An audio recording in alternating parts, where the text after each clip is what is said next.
Acting Deputy President.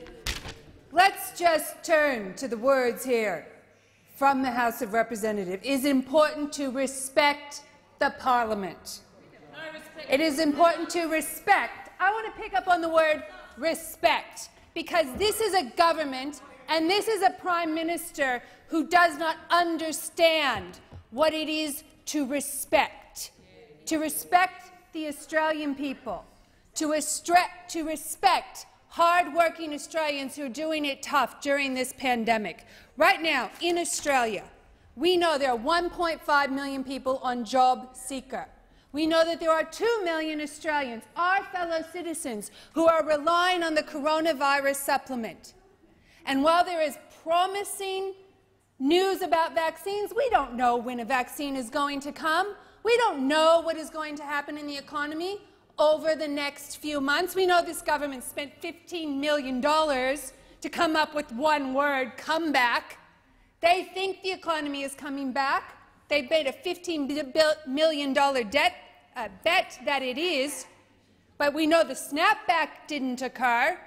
We don't know that the comeback is going to occur, and that's why this chamber, this Senate, believes it is important that the minister has the power for discretion to respond to changing circumstances. She doesn't have to use it, but she should have that power, and she has even agreed she should have that power.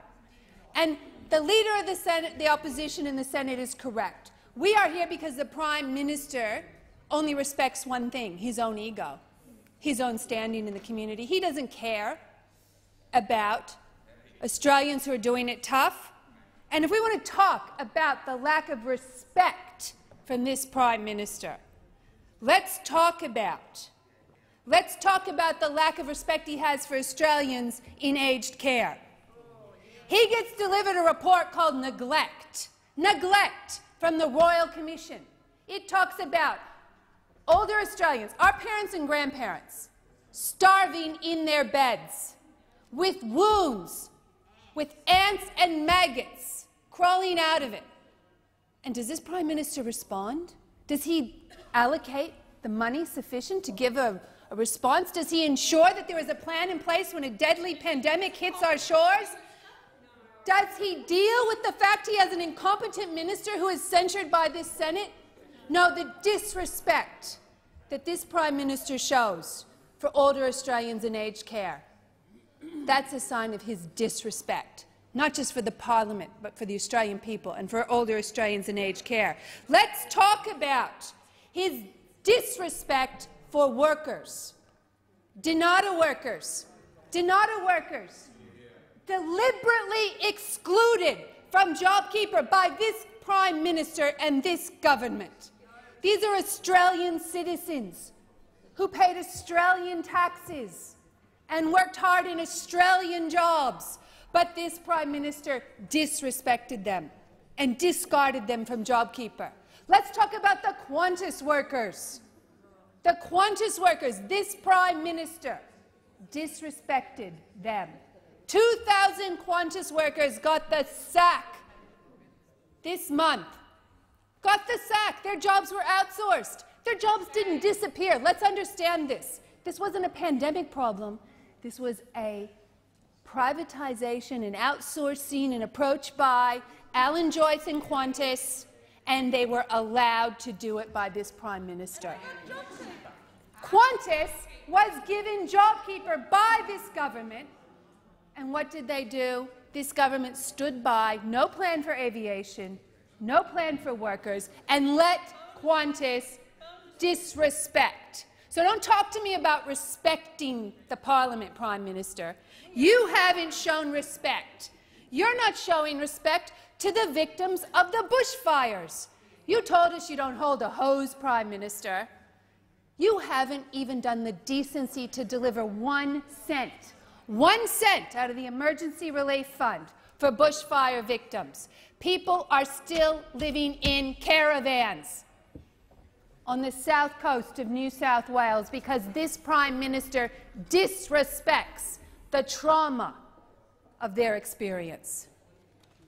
And let's talk about the lack of respect that this Prime Minister has, the lack of respect that he has for First Nations people. He has fundamentally rejected the Uluru Statement from the Heart, the Voice to the Parliament, the Makarrata Commission. They have rejected every cry from the heart from First Nations people. Shame on them. Shame on them. And then the most appalling display last night as we listened, and I was inspired and I was proud to be a senator in this chamber with the likes of Senator McCarthy, Senator Dodson, and First Nation senators from the Greens and the Independents who stood in this chamber and spoke from their experience in their communities about the racist nature of the cashless debit card. Don't talk about respect, Prime Minister, when you have fundamentally disrespected the oldest continuing culture on earth, our First Nations people. You have rejected their voice and you have disrespected them. And let us talk about the Prime Minister's lack of respect for veterans. Veterans and their families know the scourge of veteran suicide. They have called for a royal commission. They have demanded a royal commission. They have pleaded for a royal commission. And what did this Prime Minister do? Did he respect their views? Did he listen to them? No. No, because it's all about him. If he hasn't had the idea first, it's not a good idea. If he can't claim credit for it, if it's not a marketing campaign in there for him, he just rejects it. There's no respect from this Prime Minister for our veterans. Don't talk to us about respect, Prime Minister. Don't send a message to this Senate about respect. Let's talk about the lack of respect for workers who helped us through this pandemic. Nurses, teachers, cleaners, childcare workers, police officers, aged care workers. What does he do? What's his Christmas present to them? It is an industrial relations bill that will cut their pay. The Morrison pay cut. That's what workers are getting. Work Choices 2.0. It is in their DNA. He has disrespected the workers who put themselves on the line, put their health and well-being on the line to ensure that Australians were able to have fundamental services. Retail workers, grocery store workers, the people who stock the shelves, the truck drivers, all of these people are going to get the Morrison pay cut for Christmas. So don't talk to us about your respect, Prime Minister, and the esteem you hold it in. If you had respect for people, you would have never introduced robo-debt when you were the Social Services Minister. If you had respect for people, you would have never persisted with robo-debt when you knew that it was illegal. And if you had respect for people, you would have woken up to the fact that thousands of Australians were dying after they got robo-debt notices. This is a Prime Minister that invented robo-debt, proclaimed robo-debt, and banked his false surplus off robo-debt. So don't talk to us about respect, Prime Minister. And if you really had respect, you'd hold your ministers to account. Richard Colbeck, been censured by the Senate. Angus Taylor, creating fake documents and never being able to explain where they came from. Come on. What happened to ministerial accountability here? Excuse me, Senator Keneally. Excuse me, Senator Keneally. Senator Abetz has... I shouldn't have to raise the point of order. Senator Ayres has a silly smile on his face which tells us it all. He called out he's a crook in reference to Mr Taylor. That clearly has to be withdrawn, and nobody has ever suggested that Mr Taylor fabricated a document. That is a fabrication in itself. Senator Ayres,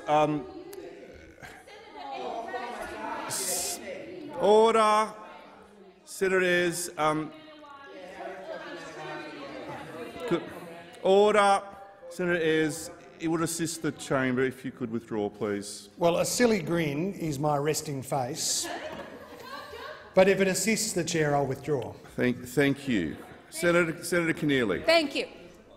Now, if this Prime Minister really respected the Australian people, he would not have bought their votes with his corrupt sports rort scheme. Let's call a spade a shovel here.